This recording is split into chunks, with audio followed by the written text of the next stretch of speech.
मित्रों, आलम शाह खान हिंदी कथा साहित्य का महत्वपूर्ण नाम है। आपने शायद सुना होगा 1936 में इनका जन्म हुआ था उदयपुर राजस्थान में और 2003 में इनकी मृत्यु हो जाती है। आलम शाह खान इन्होंने हिंदी साहित्य में एमए किया और 19वीं शताब्दी की काव्य कृति वंश भास्कर संबंधी विषय डॉक्टरेट मतलब उस पर उन्होंने काम किया और उसके अलावा उन्होंने मीरा पर काम किया। मीरा एक लोक सात्विक अध्ययन, मीरा पर पुस्तक लिखी उन्होंने। मीरा जानते हैं आप, राजस्थान की मध्यकाल की बहुत ही महत्वपूर्ण भक्त कवयित्री हैं। उनके भजन आपने सुने ही होंगे और उनकी कविताएं आपने पढ़ी ही होंगी। कई लोगों ने मीरा के भजन को गाया है।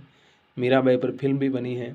उनके जीवन को जानना चाहिए, हमें समझना चाहिए कि मीराबाई ने किस प्रकार का जीवन जिया और कैसे स्त्री की स्वाभिमान, उसकी आज़ादी और उसकी ज़िंदगी के महत्व को मध्यकाल के इतिहास में एक अलग ही महत्व दिया उन्होंने।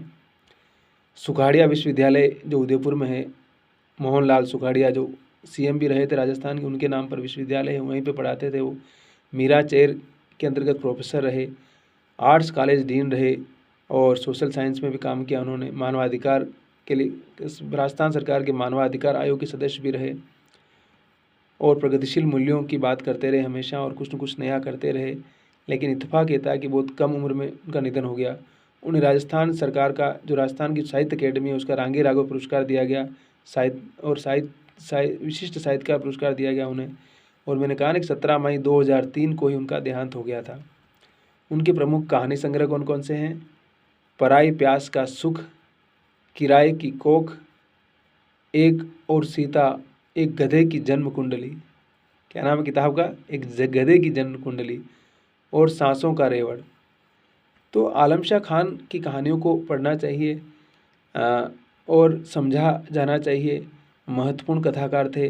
उनके बारे में हम जितना समझेंगे, जितना जानेंगे, शायद बहुत सारी चीज़ें हमें जानने समझने को मिलेगी। और स्वयं प्रकाश भी वहीं के थे, आपको मालूम ही है।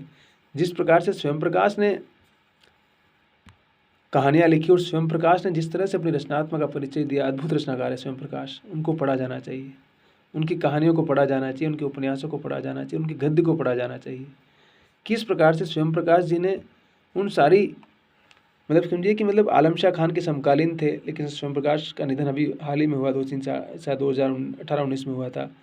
उनने जिस प्रकार की कहानियाँ लिखी है, जिस प्रकार का साहित्य लिखा है, एक रचनाकार का स्तर क्या होता है, उसकी कहते हैं ना उसका लेवल क्या होता है, अगर उसका लेवल हम समझेंगे तो शायद हमें बहुत सारी चीज़ें समझ में आएगी। क्योंकि रचनाकार तो बहुत सारे होते हैं, लेकिन हम सबको नहीं पढ़ते हैं और सब वो ज़्यादा इम्पोर्टेंस स्थापित भी नहीं कर पाते हैं।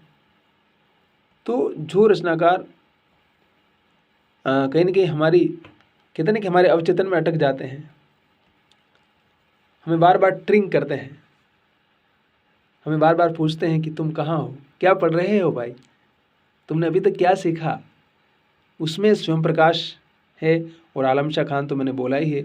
उनकी कहानियों को पढ़ेंगे, समझेंगे तो बहुत सारी चीज़ें समझ में आएगी कि ग्रामीण जीवन, एक साधारण जो मध्यवर्ग की जो स्थिति है, क्या स्थिति, एक छोटा कस्बा है उदयपुर, और उस दौर में वो लिख रहे हैं जब इतनी सारी चीज़ें नहीं हुआ करती थी। अब तो शायद हम कह सकते हैं कि बहुत कुछ बदल चुका है। और इन 20 वर्षों में जब से उनकी मृत्यु के बाद के समय को हम देखेंगे तो सारा समझिए कि सारा हमारा जीवन, लाइफ स्टाइल, सब कुछ बदल चुका है।